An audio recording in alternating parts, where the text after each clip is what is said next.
Afternoon, Mikel. How are you? Hello. Just one place to start, of course, Pierre-Emerick Aubameyang. I wonder if you could elaborate further on the statement released by the club. How has it led to this decision? I don't have much more to say. I think it's a really clear statement from the club. It's a decision that we have made following the incident, the last incident that we have with the player, and this is where we stand. How many incidents have there been, if you don't mind me asking? I don't mind you asking, but I cannot go any further on that. As you can believe, when we have to make that decision, obviously it's because it's the right one to defend the interests of the football club. How did Auba take it? Did you break the news to him yourself? Yes, we did it. Both the club having a personal conversation and myself face to face with the player. And how did Pierre-Emerick Aubameyang take it? He had to accept the decision. I wonder, with the next steps, is there any decision made yet? Are there any thoughts on who's going to be the next captain?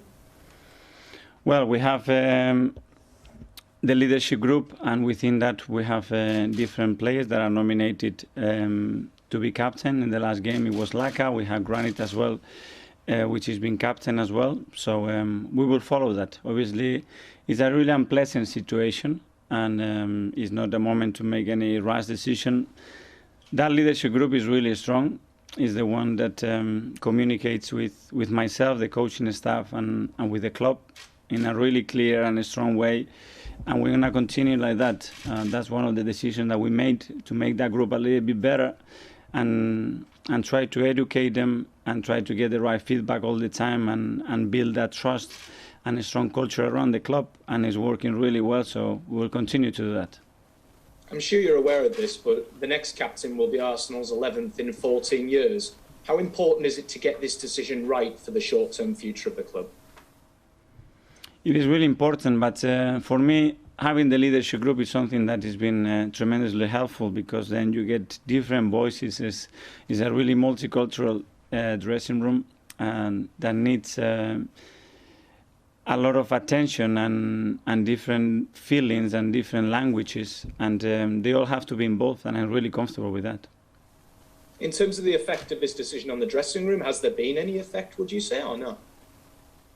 Well, they accepted the decision, and I think they know, because they have committed to it and they have demanded that we want to take our culture, our demands, and who do we want to be as a club and how we want to represent this football club to a different level. And when those standards are not met, you know that you cannot participate in our daily basics. I know you talk of the leadership group at Arsenal, but I wonder how big an opportunity, how big a test this is for the leadership qualities of the entire squad, regardless of how young your team is at Arsenal.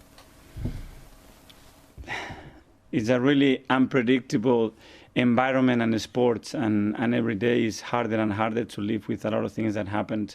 But they are dealing with it extremely well. You see what they are already doing on the pitch, the amount of importance that they are taking around the club, and how vital they've been in our very close season. So that's what I want. I want them to take accountability. They want to be important players in the team. It has to be on and out the field, and when those decisions are taken, they have to participate on them as well, because they're a big part of that. Just a couple of final ones from me, just away from Auba. How is the team looking ahead of West Ham? Obviously, COVID is very, very prevalent at the minute. Any news with regards to testing? No, the rest is always good. Hopefully, we handle negative tests with the players. And regarding that, obviously, is a big concern with everything that is happening in the league and in the country. But hopefully, everybody will be available and fit. And just on West Ham, how impressed are you with them continuing their form from last season into this one as well?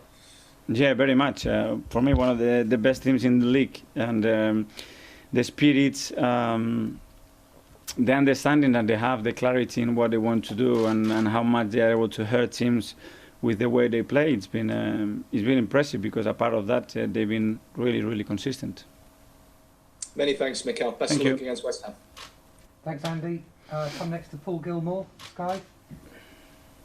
Hi, Mikel. Hi. Mikel, you've been very clear and consistent in the past about the non-negotiables. Given this is another breach by Pierre-Emerick Aubameyang, would you consider selling him in January?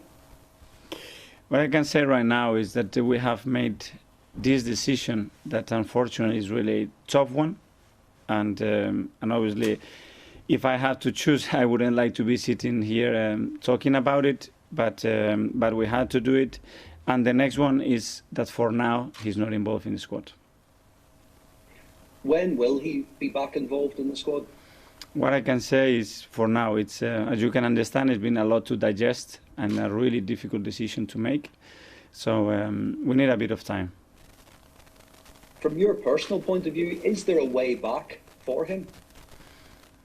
What I can tell you now is to make the decision that we made is because it was really hurting, and it's still like this, and it needs a little bit of time to heal. So for now, again, it's not involved in the squad. How would you describe your relationship with Pierre-Emerick Aubameyang? Since I've been here, really, really good. That's what it's. That's what is painful. And you talk about that conversation. You say that he had to accept your decision. Did he dispute it at all? No. So he totally agreed with the club decision, with your decision? I cannot go any further about personal conversations. I tell you how it was done, and it's the way I like to do it, eye to eye, and that's it. You've had the leadership group in the past. Which players, maybe outside of that group, have impressed you with a view to possibly coming into that leadership group? That leadership group can be mold and alter, and you can have people coming in and out as well in relation to the topic that you are discussing, the moment that they are living in the team, and as well when you need them to mature or to be involved in something that is going to be very important in their education, and we have players there that are constantly going to be involved, and others that they're going to be participating as well, because at the end is a team building thing. And just finally on the game itself, it's obviously again more headlines for sort of off the pitch stuff. Are you concerned that will have any impact on performance, or does this have the potential to unite everybody in the team? Unfortunately, we have to be clear about the situation, and I think it's better to put it out there. The amount of games that we're going to play, whether it's now or in 3 days' time, is not going to be any different. To close on the speculation and try to be transparent and clear of what we've done, I thought it was the right decision to do it right now, and the team is fully focused, thinking that the game tomorrow is vital for us.